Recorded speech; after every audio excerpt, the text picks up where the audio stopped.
Phase 1. The Core Foundations of Lucid Dream Induction. Your guide to practical meditation. Welcome to Section 3, Lecture 8. In this video, we will discuss meditation and why it is so helpful for lucid dreaming. If you spend the day spaced out and caught up in the elaborations of the conceptual mind, you're likely to do the same in a dream. And if you're more present when awake, you will also find that presence in dream. Tenzin Rinpoche.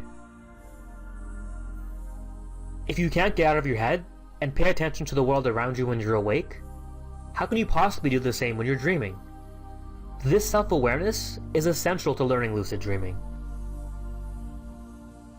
The key to developing self-awareness is through meditation. Now, some see meditation as esoteric, new age, woo-woo nonsense, and when it comes to some aspects of meditation, I agree with them. However, don't throw away the baby with the bathwater. We're not talking about healing crystals or channeling other dimensions or anything like that. Meditation has been scientifically proven to reduce stress, improve concentration, and improve mental clarity. The best way to see meditation is simply as a set of breathing and mindset rituals. They pull your attention to the present moment and make you more aware of the world around you instead of being in your head.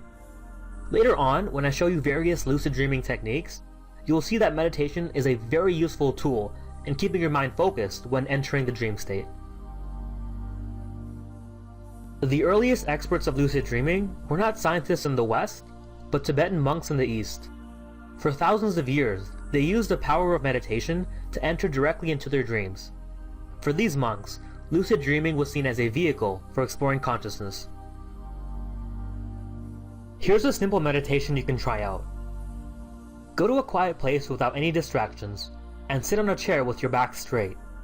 Set a timer for 20 minutes, and just pay attention to your breathing.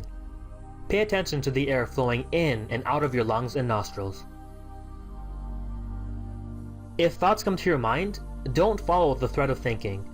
Merely observe the thoughts.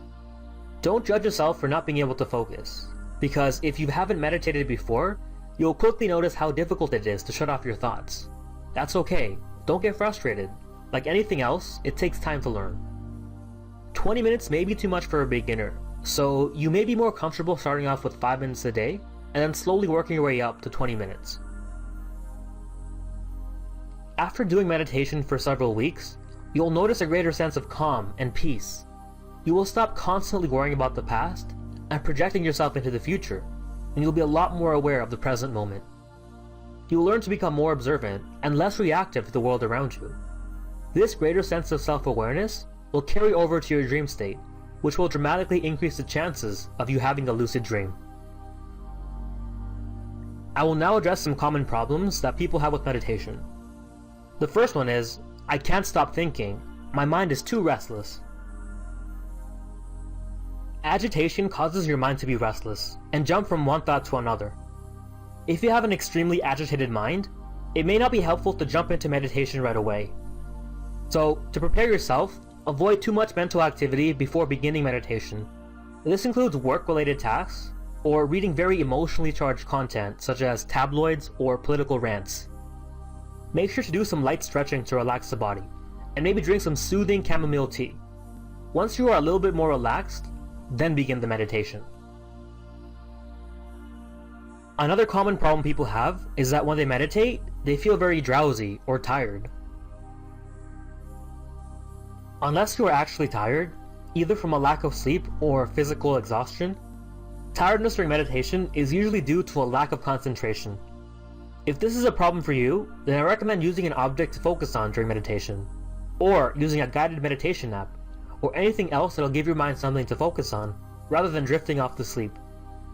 An app that I found very helpful is called Headspace.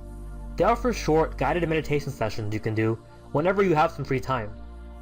If you're completely new to meditation, then you will find this app very helpful. I have included a link for this app in the lecture description notes. Another common question people ask me is, how do I know I'm making progress in meditation? You can gauge your progress by how many thoughts you are experiencing, and how calm you feel. The fewer erratic, pointless, stressful thoughts you experience, the more progress you've made. I sincerely hope that you give meditation a shot. It's not only a great tool for lucid dreaming, but it'll also bring a much greater sense of calm and peace and understanding to your life. That concludes our video on meditation, and it also concludes Section 3, Phase 1, the Core Foundations. The key point of this entire section is that lucid dreaming is a holistic process. All the steps fit together. You need to master the foundations in order for the specific lucidity techniques to be effective. Just by doing the core foundations, you can experience sporadic lucid dreams throughout the night. The more you master the fundamentals, the more frequent your lucid dreams will be. I realize that building these habits can be challenging, which is why I recommend an app called Lift.